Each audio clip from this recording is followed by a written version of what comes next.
Madam, I rise to support the bill which seeks to include certain tribal communities in the list of scheduled tribes. Some members here have demanded the inclusion of certain tribes from Karnataka in the list of scheduled tribes. My party and myself support that demand. The Honorable Minister has said in the statement of objects and reasons that the state government of Jammu and Kashmir had been making demands for a long time for the inclusion of these four tribal communities as mentioned in the bill, but the central government has accepted their demand after a long time. It is not the questions of four tribal communities of Jammu and Kashmir alone. We have many tribal communities in Maharashtra, Madhya Pradesh and Odisha who have not yet found a place in the list of scheduled tribes even after 65 years of independence. As a result, they have been deprived of various benefits conferred upon them under the Constitution. We feel that such tribals of the said states should also be included in the list of scheduled tribes so that they can also enjoy the various benefits like other tribals in the country. Madam, it is not the question of conferring economic benefits alone upon the tribals. We shall have to see that their languages, education, and cultures are protected properly. We have noticed that the languages of many tribal communities living in our country have not been developed fully. Their cultures also have not been developed fully. Consequently, the cultures of such tribals are almost on the point of extinction. Naturally, the tribals have become very much concerned with the preservation of their culture. We find serious discontent among the tribals on account of this. The imperialist powers and secessionist forces are taking advantage of this kind of discontent among the tribals. I come from the northeastern region. There the tribals have discontent due to non-preservation of their languages and cultures. The imperialist powers are taking advantage of their discontent and inciting them to secede from India. For such secessionist tendencies among the tribals, the policy of the government of India on tribals is responsible. On the basis of that policy, it has not been possible so far to develop the languages and cultures of the tribals in India. The tribals are unable to enjoy the protection given to them under the Constitution. Therefore, tribals have started demanding autonomous councils there.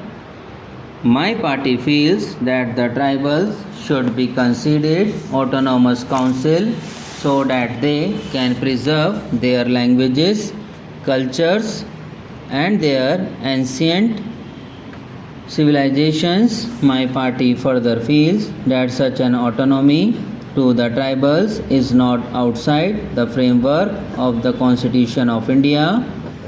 But the tribals have been deprived of their legitimate rights due to 65 years misrule of Congress government at the center. As a result, the imperialist power and secessionist forces are taking full advantage of the growing discontent among tribals in our country.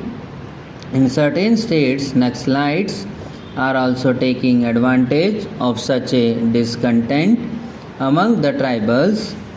Our Home Minister had a meeting with the Chief Ministers of certain states the day before yesterday in order to find out ways and means to curb the activities of the Naxalites. We do not think that the activities of Naxalites can be curbed through military force or police force.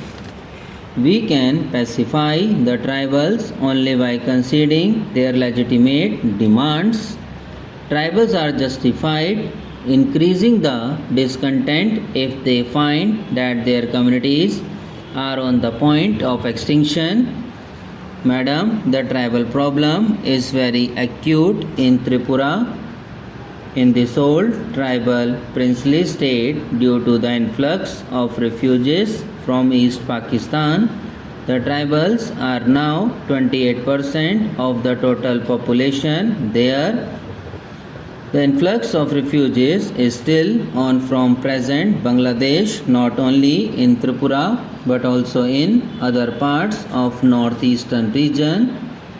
It is known to all the members in this house that the Communist Party Marxist government established Autonomous District Council for the tribals in Tripura.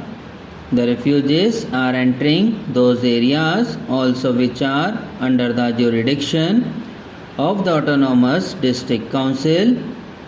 The main object behind the movement of refugees in those areas is to turn the tribals into minorities in their own areas, and such a movement has been possible due to the policy of the present Congress government there.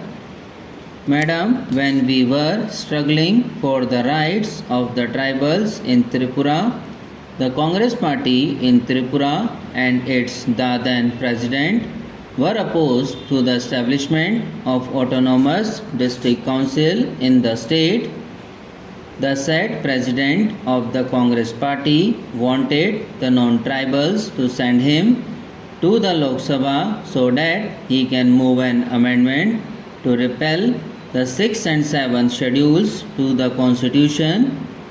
It is our misfortune that we are still following a policy which does not safeguard the interest of the tribals. I demand that inner line permit should be introduced in Tripura.